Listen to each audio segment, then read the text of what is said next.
Fala meu povo, sexta-feira santa, um bom feriado para todo mundo que tá vendo esse vídeo, uma boa tarde, uma boa noite, um bom dia, independente do horário que você esteja vendo. No vídeo de hoje a gente vai falar ainda mais sobre o Clássico Bavi, porque tá esquentando, tem coisas nos bastidores, além, claro, da preparação do Bahia para esse jogo que foi iniciada ontem pelo técnico Rogério Ceni, com um trabalho inclusive no campo e no auditório, e também vamos falar sobre Emanuel Martínez, meio-campista argentino do América Mineiro, que nas últimas horas teve seu nome ligado ao Esporte Clube Bahia. No vídeo de hoje, é óbvio, vou passar todas as informações que eu reuni a respeito desse jogador, além, claro, das informações que eu consegui apurar, além do que o Nicola já trouxe também. Então, se você puder deixar o like desse vídeo, já agradeceria muito, porque ajudaria o canal e, consequentemente, também o nome do Esporte Clube Bahia. Se você puder se inscrever para me ajudar a chegar a 2.000 inscritos, meu querido. Faltam menos de 100 pessoas para isso, mais ou menos 40 no momento que eu tô gravando esse vídeo. Eu tenho certeza que se você se inscrever aí vai me ajudar bastante. Se você puder dar essa força aqui, eu agradeceria muito. Meu nome é José Vitor, para quem ainda não me conhece, eu sou produtor de conteúdo aqui do Meu Bahia, e vamos começar esse vídeo pra gente não perder tempo. Meu povo, como eu falei pra vocês, no comecinho o Bahia já iniciou a preparação pro Clássico Bavi de domingo no Barradão. O Bahia já tá treinando, já se reapresentou depois de toda essa semana livre que a gente teve para trabalhar e para se preparar pro Clássico. O Santiago Arias, inclusive, já se reapresentou, como eu falei pra vocês, na quinta-feira. O elenco já tá focado e trabalhando nesse confronto, né? Ontem teve, por exemplo, trabalho no campo, teve trabalho na academia, trabalho no auditório para passar vídeos, né, de erros e acertos do time visando o confronto contra o Vitória. E a gente tem algumas dúvidas que eu devo trazer no vídeo de amanhã, as confirmações, mas a gente tem alguns questionamentos para esse jogo. Por exemplo, o Cicinho, que teve um vídeo postado pelo Esporte Clube Bahia falando que ele estava em trabalho de transição, ele, o Sidney e o Roger. Será que eles vão ter condições de jogo? Então, é algo que eu tenho tentado buscar, mas eu acredito que não. Até porque eu acho que mesmo que o Cicinho tenha condições, reúna condições de estar dentro do jogo, ele não vai ser titular, obviamente, porque ele não é, e pode ser que esteja no banco ou algo do tipo. O Sidney e o Roger, acho muito difícil deles estarem na lista de relacionados para esse confronto. O Everaldo, que teve uma lesão detectada no último jogo, sem ser o do Maranhão, ele ficou de fora, inclusive, do jogo contra o Maranhão por conta dessa lesão, e ele está fazendo um trabalho para tentar voltar para o time titular. Ele vem sendo o titular do Rogério Ceni nos últimos jogos grandes do Bahia, então é uma dúvida que a gente tem para a escalação de amanhã. Será que o Everaldo tem condições para o Bavi? Ele é dúvida para o Clássico, a gente não sabe se ele vai para o jogo. Acho muito difícil que o Everaldo reúna condições de começar como titular, até porque vem de uma lesão, ou seja, ele perdeu treino, perdeu forma física, e pode ser que ele não comece entre os 11, mas ainda assim pode ser relacionado, mas duvido que comece entre os titulares.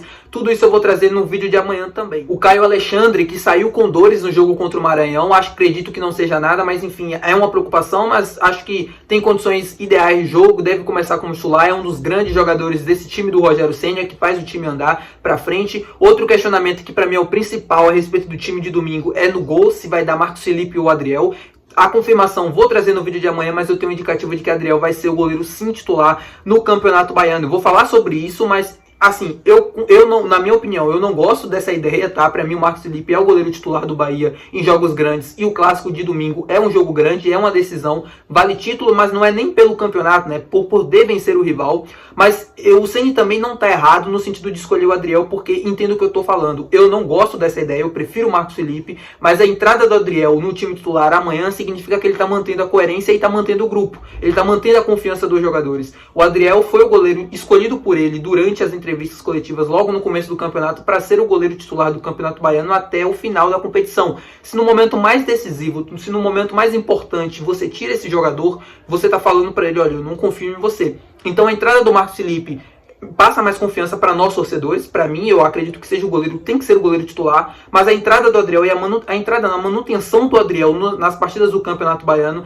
significa também que você tá com um jogador e que você confia nele. E se o Bahia quer o Adriel para os próximos anos, se o Bahia pretende fazer um investimento nele nas próximas temporadas, pagar o que tem que pagar, né, do empréstimo, e ficar com o jogador, essa partida de amanhã vale muito pro Adriel. Não só no sentido de confiança do torcedor, mas para a carreira dele também. Então é importante demais pro Adriel, e por isso eu acho que o Ceni deva manter ele como goleiro titular, até para dar esse voto de confiança pro goleiro, para sequência da temporada dele, ou para sequência da carreira dele aqui no Bahia. É isso mais ou menos do que eu projeto, do que eu idealizo pro gol. Ah, eu concordo com isso? Não concordo. Para mim o Marcos Felipe tem que ser goleiro titular, mas a entrada do Adriel e a manutenção dele no time de amanhã, para mim também o Ceni não tá errado no sentido do que eu falei, por mais que eu não concorde. Mas enfim, amanhã eu devo trazer todas as informações de quem deve ser o goleiro titular, se deve ser o Marcos Felipe ou o Adriel, além, claro, da provável escalação e de todas as informações a respeito desse jogo, de quem deve ou não ficar de fora, como vocês já estão acostumados aqui no meu Bahia. Eu quero falar agora de mais uma coisa do Clássico Bavi, que começou a circular na internet desde a noite de ontem, quando foram conhecidos, né, os árbitros,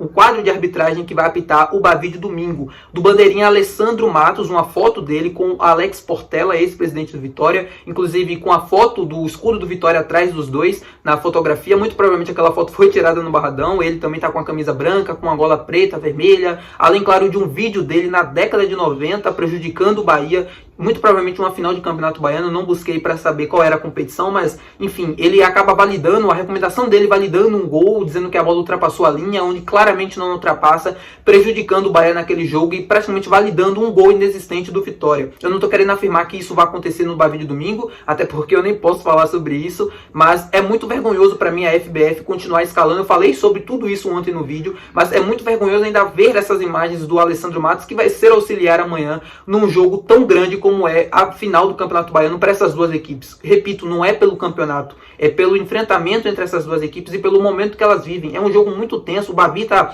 se tornando um clássico muito quente nos últimos meses, anos, enfim.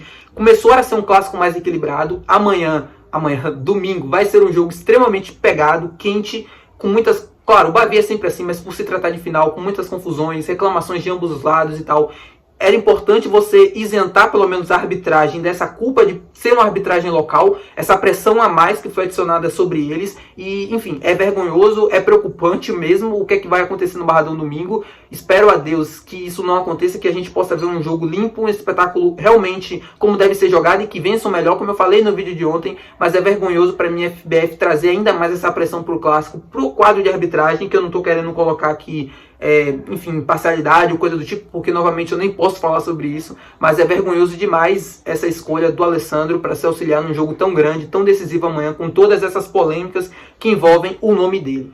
Bom, como eu falei para vocês no início do vídeo, vamos falar agora sobre Emanuel Martínez, meio-campista argentino do América Mineiro. O jogador tem 29 anos, se eu não me engano. Ele disputou o Campeonato Brasileiro, o último Campeonato Brasileiro com o América Mineiro, né? Acabou sendo rebaixado para a segunda divisão. E nessa temporada de 2024 ele está praticamente forçando a saída do time mineiro. Ele não jogou o Campeonato Mineiro ainda, ele não entrou. O último jogo, inclusive, nem participou da partida. É um jogador, para mim, bom, interessante sim, porque é um meio-campista clássico, um controlador mesmo do jogo, distribuidor de bolas, muito bom construtor também, que inclusive atraiu o interesse do próprio Cruzeiro, rival do América Mineiro, e do Atlético também. O Cruzeiro é o clube mineiro mais próximo dele, que tentou, que buscou a contratação. O próprio empresário revelou esse interesse do Cruzeiro e essa negativa por parte do América Mineiro em negociá-lo com eles.